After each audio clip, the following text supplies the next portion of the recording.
What's up, everybody? This is Lyle with No Hippie Barbecue, and what we're going to be knocking out today is going to be a cherry date habanero glaze.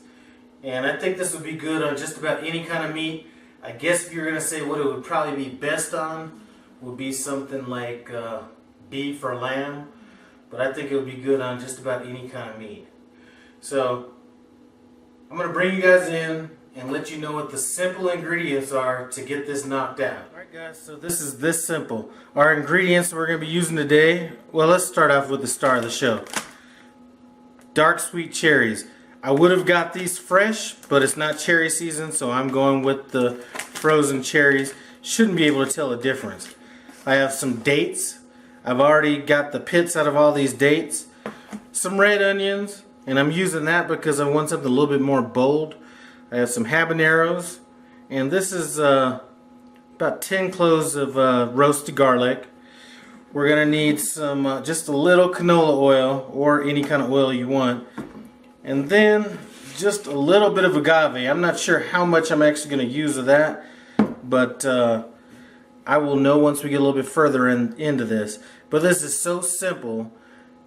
I think it's a good alternative to barbecue sauces. I'm really not a huge fan of tomato-based barbecue sauces, so this is kind of something that I like to do. Anyway, let's bring it in and start this process.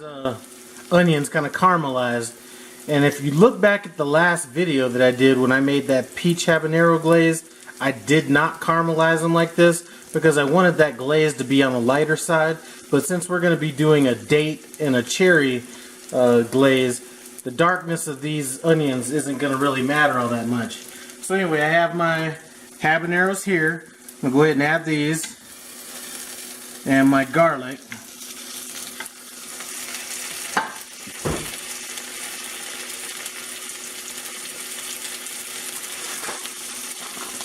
Our cherries.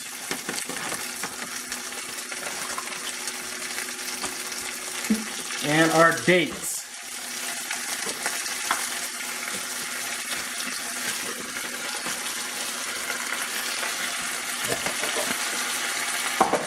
We're going to give that kind of a good stir. Now I'm going to add just enough water to kind of cover it. I just want it to kind of reduce down a little bit. So we're going to reduce that down probably for about, I'm going to say probably 30 or 45 minutes. Maybe a little bit more. A lot of this is just by feel. So I'm going to get that going. We still have our agave sweetener, which I'm not sure if I'm going to add yet.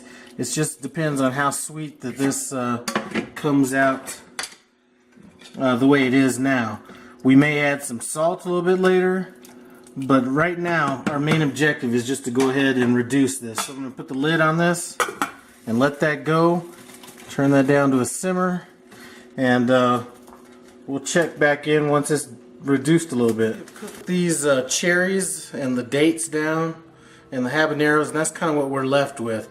Now it's time to get these blended up.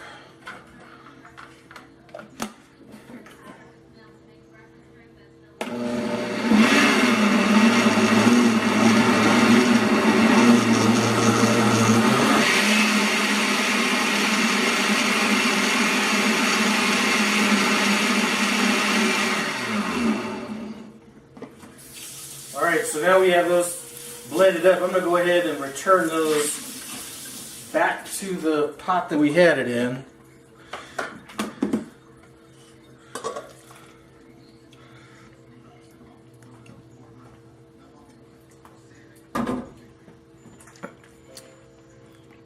So now we're going to return it back to the pot. I'm going to go ahead and, actually, you know what, let's pick this up over by the stove. It's kind of in a puree. I'd say it's about as thick as, it's about as thick as barbecue sauce is right now. Now I'm going to go ahead and add that agave sweetener to it.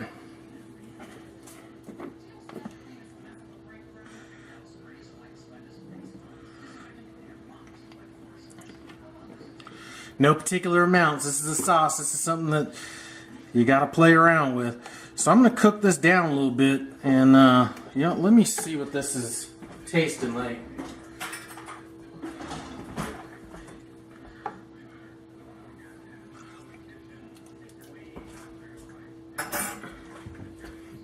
Alright, so we definitely have enough sweet to it right now. Now it needs a little salt. It's about 2 tablespoons, 2.5 tablespoons of salt. But anyway, I'm going to let this go probably for 45 minutes, an hour. And we should be just about done with this. It's done.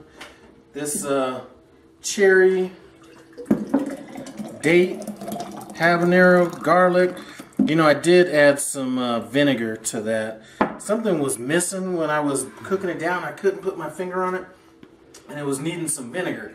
So anyway, this is going to be a good sauce. I know I'm going to take, I have about 2 quarts of this.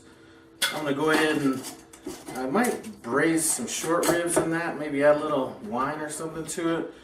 And the rest of it, I think I might just put on like a tenderloin or something, but this stuff is good. Anyway, thanks for watching, and hopefully I'll have a video coming up soon where I'm actually using this stuff to cook with. So anyway, we'll check that out in a little bit. Anyway, thanks for stopping by No Hippie Barbecue. Comment, subscribe.